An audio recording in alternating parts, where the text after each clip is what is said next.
സേതു, നീ ഇപ്പൊ എവിടുന്ന വരണേ? എന്താ? അല്ല, സുലോചനയെ കണ്ട? സുലോചനയെ കാണാനോ? എവിടുന്ന്?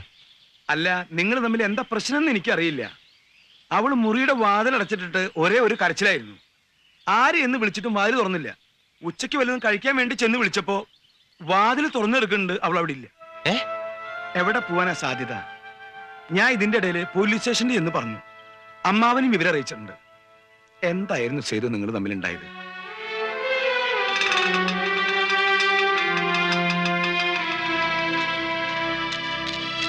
എന്തായി?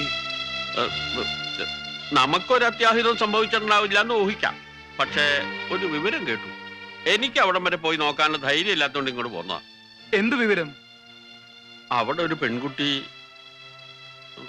വണ്ടിക്ക് തല വെച്ചു എന്ന്.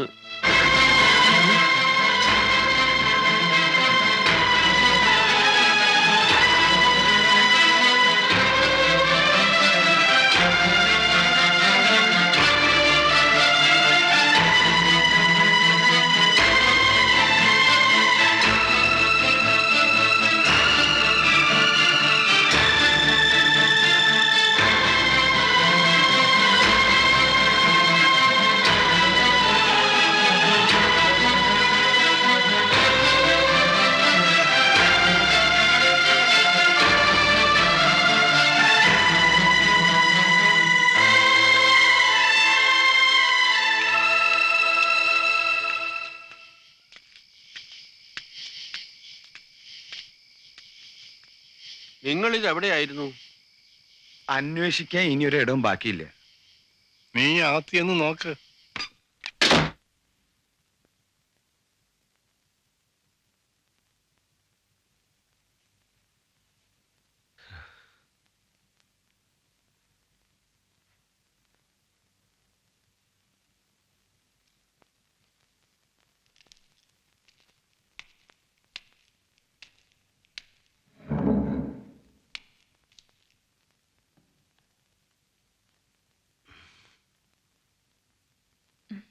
എവിടെയായിരുന്നു?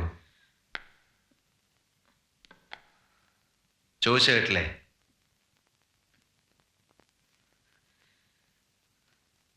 ഇപ്പോൾ രാത്രി ഒരുപാട് വൈകിപ്പോയി.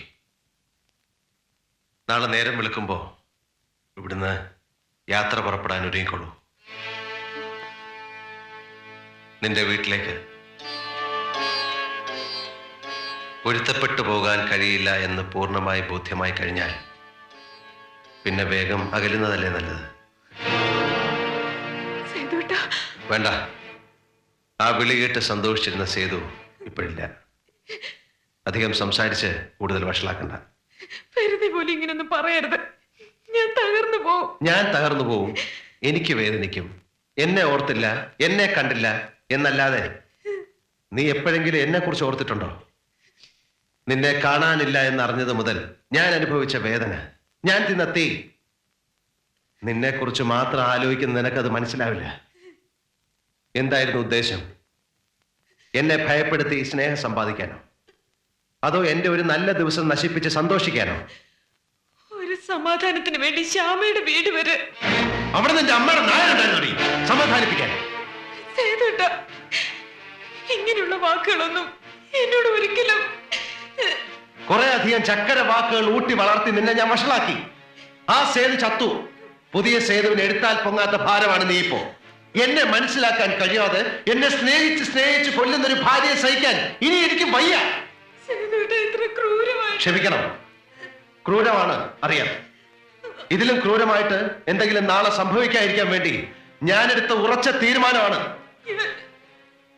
നമുക്ക് പിരിയാം.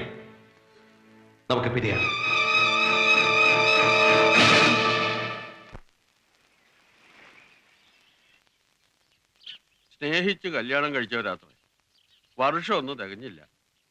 ഒന്നിനും ഒരു അർത്ഥമില്ലാന്ന് തോന്നിപ്പോവാ.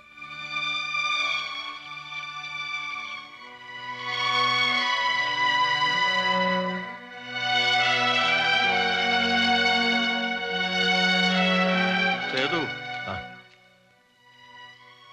ഞങ്ങൾക്കൊക്കെ വയസ്സായി. നീ ചെറുപ്പമാണ്. ഒന്നുകൂടെ ഒന്ന് ആലോചിച്ച്. ഇതിലിപ്പോ ആലോചിക്കാനൊന്നുമില്ല അമ്മാവ. എന്റെ ഇഷ്ടത്തിന് ഞാൻ ഇവളെ വിളിച്ചിറക്കി കൊണ്ടുവന്നു. ആ ഇഷ്ടം തീർന്നപ്പോ ഞാൻ തന്നെ ഇവളെ തിരിച്ചുകൊണ്ട് വിടുന്നു. അത്രേ ഉള്ളൂ. സേതു, കുടുംബം എന്ന് പറയുന്നത് കുട്ടിക്കളിയല്ല മോനെ. ഉടുപ്പ് മാറുന്നത് പോലെ തോന്നുമ്പോ എടുത്തിടാനും തോന്നുമ്പോ വലിച്ചെറിയാനും ഉള്ളതല്ല ഭാര്യ. ഉടുപ്പ് മാറുന്നത് പോലെ എന്ന ഉദാഹരണം ഇവിടെ യോജിക്കുന്നില്ല മാവ. ഞാൻ പറയാം. ക്യാൻസർ വന്ന ഭാഗം ചിലപ്പോൾ ഡോക്ടർമാർ മുറിച്ചു കളയുന്നത് അത് ശരീരത്തിന്റെ മറ്റു ഭാഗങ്ങളിലേക്ക് പടരാതിരിക്കാനാണ്. അതുപോലെ ഇതും. മനസ്സിലായോ?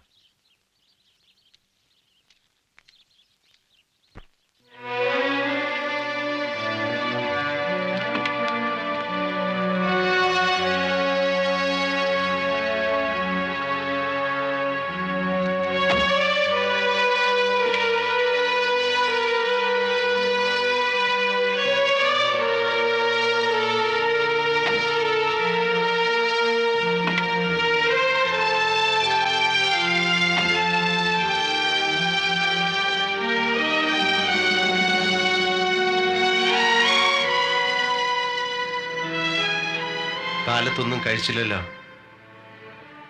വല്ലതും വേണേലും എവിടെയെങ്കിലും നിർത്താം. പറഞ്ഞു ചേട്ടാ. ഇടയ്ക്ക് നിർത്തി ഈ യാത്രയുടെ സുഖം കളയണോ? എനിക്കൊരു അപേക്ഷയുണ്ട്. എന്റെ വീട് വരെ സേതുട്ടം വരരുത്. അടുത്തുള്ള വഴിയിൽ എവിടെങ്കിലും ഇറക്കി വിട്ടിട്ട് പൊയ്ക്കോളൂ. നമ്മൾ തമ്മിൽ ഇങ്ങനെയൊക്കെ ആയെന്ന് തൽക്കാലം എന്റെ വീട്ടുകാരെങ്കിലും അറിയാതിരിക്കട്ടെ. പിന്നെ പിന്നെ ഞാൻ പറഞ്ഞാ മതിയല്ലോ. ആവേശത്തിൽ ഇറങ്ങി പുറപ്പെട്ടപ്പോൾ ഇങ്ങനൊരു തിരിച്ചുപോക്കിനെ കുറിച്ച് പ്രതീക്ഷിക്കാത്തതിന്റെ നിരാശയുണ്ടാവും. അറിയാം, ജീവിതം നശിപ്പിച്ചതിന് എന്നെ ശപിക്കാം. തെറ്റ് മുഴുവൻ എന്റെയോ. എല്ലാം കേട്ടിട്ട് ഇന്നലെ ശ്യാമയോ അതാ പറഞ്ഞത്.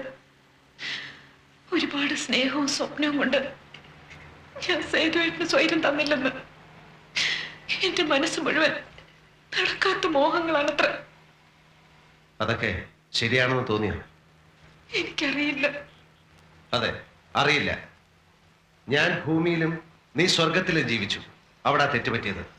ഒട്ടേറെ ജീവിത ദുരിതങ്ങൾക്ക് നടുവിലാണ് നമ്മൾ കഴിയുന്നത്. ഒരു ഗ്ലാസ് ചായ കുടിക്കാൻ വാച്ചഴിച്ചു പണയം വെക്കേണ്ടി വരുന്നവന്റെ മനസ്സിൽ എവിടാ പ്രേമം, എവിടാ സ്നേഹം? ഞാൻ അങ്ങനെ ഒരുത്തനാ. എന്നെ പോലെ ഒരുപാട് ഭർത്താക്കന്മാരുണ്ട്. സ്വന്തം പ്രശ്നങ്ങൾ ഭാര്യയും കുട്ടികളെയും അറിയിപ്പിച്ച് വേദനിപ്പിക്കേണ്ട എന്ന് കരുതി പുകയുന്ന മനസ്സിന് മുകളിൽ ഒരു ചിരിവാരിത്തേച്ച് നടക്കും. നിവർത്തികേട് കൊണ്ടാ, മനഃപൂർവ്വമല്ല. അത് മനസ്സിലാക്കാൻ ഒരു ഭാര്യയ്ക്ക് കഴിഞ്ഞാൽ അവിടെയാണ് സ്നേഹത്തിന് വിലയുണ്ടാവുന്നത്, ജീവിതത്തിന് ഭംഗിയുണ്ടാവുന്നത്. ഞാൻ നിന്റെ ഭർത്താവ് മാത്രമല്ല, മകനാണ്, ജ്യേഷ്ഠനാണ്, അനുജനാണ്, അമ്മാവനാണ്, അളിയനാണ്. അങ്ങനെ ഒരുപാട് ഉത്തരവാദിത്തങ്ങൾ എനിക്കുണ്ട്. പ്രേമ വിവാഹത്തിലാണ് എന്നും സ്വന്തമാക്കലും പോരാ പോരാ എന്ന തോന്നലുമൊക്കെ കൂടുതലുള്ളത്. വൈകിപ്പോയി എന്നറിയാം. എങ്കിലും എനിക്കെന്റെ തെറ്റുകൾ മനസ്സിലാവുന്നുണ്ട്. വ്യക്തമായിട്ട് മനസ്സിലായോ?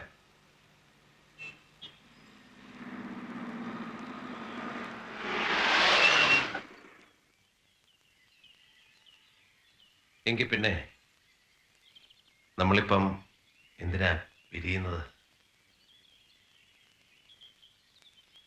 ഒരിക്കൽ പാതി വഴിക്ക് നിന്നുപോയ നമ്മുടെ ആ ഹണിമൂൺ ട്രിപ്പില്ലേ ഊട്ടിക്ക്, അവിടുന്ന് വീണ്ടും തുടങ്ങാം അല്ലേ? Oh